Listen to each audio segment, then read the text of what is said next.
En attendant, on est tous confrontés à la déclaration d'impôt. Là, on est en pleine période déclarative. On va vous apporter des clés très pratiques pour déclarer vos impôts et notamment votre épargne retraite en l'occurrence. Comment éviter les pièges? Olivier Sénéchal nous rejoint. Bonjour Olivier. Bonjour Guillaume. Bienvenue, conseil en stratégie patrimoniale pour OSL Conseil. On ne va pas se cacher derrière notre petit doigt. On va essentiellement parler du plan d'épargne retraite, le fameux PER, des millions de PER déjà ouverts en à peine quelques années. À l'heure des déclarations de revenus, comment est-ce que je dois m'y prendre pour bien déclarer mes versements sur le PER? Alors la première chose à faire, ça va être de vous connecter sur impôt.gouv et aller dans cette rubrique numéro 6, les charges déductibles. C'est là qu'on va voir l'épargne retraite, déjà pour voir ce que l'administration fiscale sait de votre situation déclarative. Et en parallèle de ça, il va falloir rassembler des documents, les IFU, les imprimés fiscaux uniques qui sont envoyés par les établissements financiers, mais aussi vos fiches de paye et éventuellement, si vous en avez un, le PERCO, le plan de retraite collectif de votre employeur, avoir le relevé annuel. Ça va être en recoupant ces différentes informations que vous allez pouvoir ventiler correctement ces chiffres, même quand ils sont pré-remplis.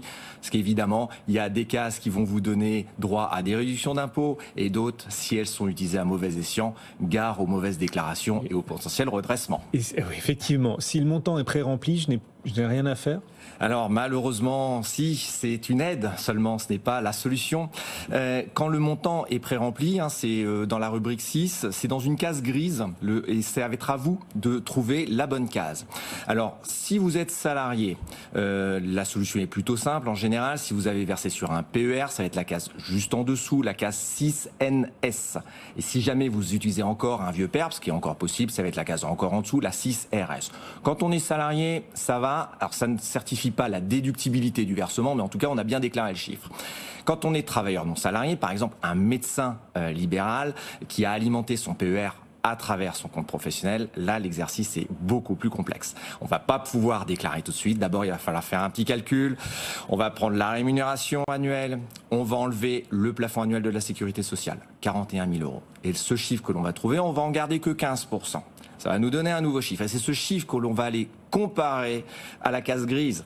Si le chiffre est supérieur, il n'y a rien à reporter nulle part. C'est un piège, entre guillemets, c'est un faux ami.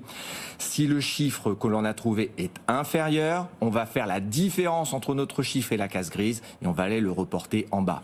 Je crois que vous l'avez compris, pour les travailleurs non salariés, c'est à peu près tout sauf simple. Les sources d'erreurs sont multiples et du coup, attention quand même aux contentieux. Et vous nous avez aussi parlé des fiches de paie, des plans d'épargne retraite d'entreprise. Pourquoi est-ce qu'il faut regarder ça et tenir compte de cela également au moment de déclarer son plan d'épargne retraite? Alors, parce que votre employeur, des fois, peut être généreux avec vous. Il peut vous donner accès à ce qu'on appelait avant des articles 83, ce qui maintenant s'appelle le PEROB, le PER obligatoire avec la loi Pacte. Et ça, on peut le détecter à travers la fiche de paye. Si vous lisez votre fiche de paye et que vous voyez une petite ligne qui est marquée cotisation retraite supplémentaire versée par l'employeur, vous avez ce geste fait par votre employeur. Et ça, c'est comme l'abondement sur l'abondement retraite. Il va falloir faire la somme de tous ces versements faits par l'employeur pour aller les porter à la connaissance de l'administration fiscale. Ça se fait dans la case 6QS. Ça ne donne lieu à aucune réduction d'impôt. C'est bien normal, c'est votre employeur qui a versé pour vous. Par contre, les impôts vont se servir de ce chiffre pour calculer correctement les plafonds retraite et donc s'assurer du caractère déductible de ce que vous faites à titre personnel. Mais si je m'aperçois que les plafonds indiqués sont faux, mais voilà, on va se mettre en situation. Ou pire encore, si j'ai fait des versements que je n'aurais pas le droit de déduire, est-ce que je peux encore rectifier les choses? Tout à fait. Il y a un petit bouton bleu à côté des déclarations retraite qui s'appelle modifier mes plafonds. On clique dessus, on peut les corriger sur les 4 années qui viennent de s'écouler. Ça, c'est normal, c'est la loi. On va les corriger à la main.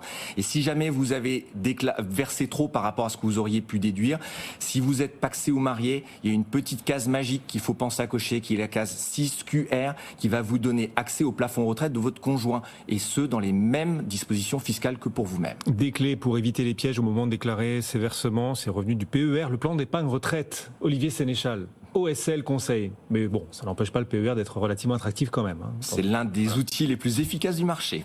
Même si la déclaration, elle, pas forcément aussi simple qu'on le rêverait. Merci beaucoup d'être passé nous voir, Olivier.